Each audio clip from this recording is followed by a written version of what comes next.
ห้องเลขาคณะบริหารงานศูนย์กลางสาวหนุ่มประชาชนปฏิวัติลาวผู้ซี่น้ำสมาคมนักธุรกิจหนุ่มแห่งชาติลาวพร้อมโดยคณะได้เยี่ยมยามบริษัท HSMM ผลิตน้ำหอมหับไส้ภายในและส่งออกต่างประเทศในวันที่ 2 มีนา 2022 ท่านนวลทอง สุวรรณมีไซห้องเลขาคณะบริหารงานศูนย์กลางสาวหนุ่มประชาชนปฏิบัติลาวผู้ชี้นำสมาคมนักธุรกิจหนุ่มแห่งชาติลาวท่านคำแสนศรีสวงศ์ประธานนักธุรกิจหนุ่มพร้อมด้วยภาคส่วนที่เกี่ยวข้องได้ลงเยี่ยมยามโรงงาน HSMM น้ำเข้าส่งออกจำกัดอยู่บ้านดงคำสร้างเมืองหาดทรายฟองนครหลวงเวียงจันทน์โดยได้รับการต้อนรับและรายงานการดำเนินกิจการของบริษัทดังกล่าวทีนี้เขาก็ลองมองขายได้แบบใดจะขายดีอยู่ประเทศลาวตลาดดีหลายขายหลายแล้วก็คนมักคนลูกค้ามักหลายตลอดสู้เก็บสู้ตลอดสู้ไปแล้วก็เราโตไปอีกเรามาหาตลอดแล้วก็สู้ตลอดเลยเขาก็ดีใจเขาก็ดีใจหลายประชาชนเฮาบ้านเฮาคนแห่งนำหอมเฮาใส่เองบ่จักสู้กี่นอกเนาะแต่เฮาก็ราคาก็บ่แพงปานใด3เซน4เซนกีบ2เซน5ก็มี2เซนไปก็มีทุกราคาเฮามีแต่เฮามีบริษัทเฮา Luxury Brand ในประเทศลาว Number 1 Company ประเทศลาวท่านสุขทวีโจดูรียังให้ฮู้เติมว่าบริษัทของตนดำเนินกิจการโรงงานผลิตเพื่อจำหน่ายและส่งออกเช่นน้ำสกัดไม้เกสนาสาใบไม้เกสนา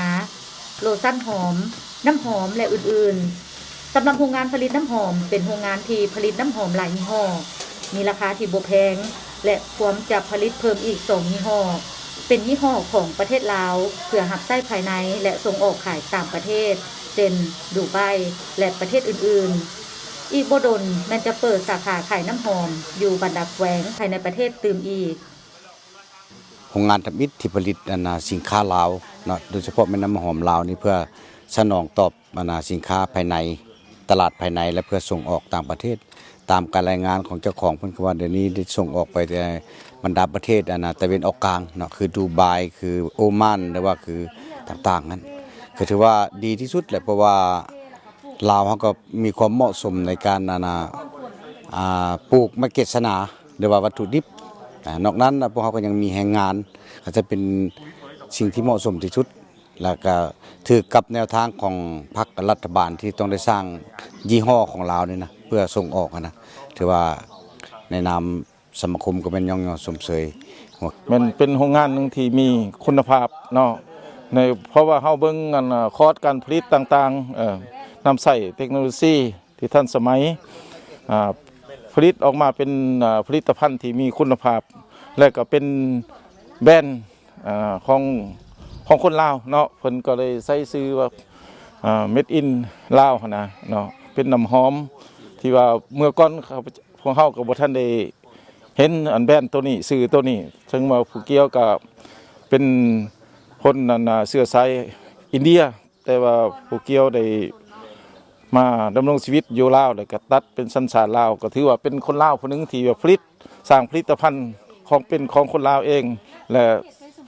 สมใส่อยู่ภายในลาวแล้วก็ส่งขายต่างประเทศท่านนวลทองสุวรรณมีไซได้กล่าวตื่นอีกว่าการลงเยี่ยมยามครั้งนี้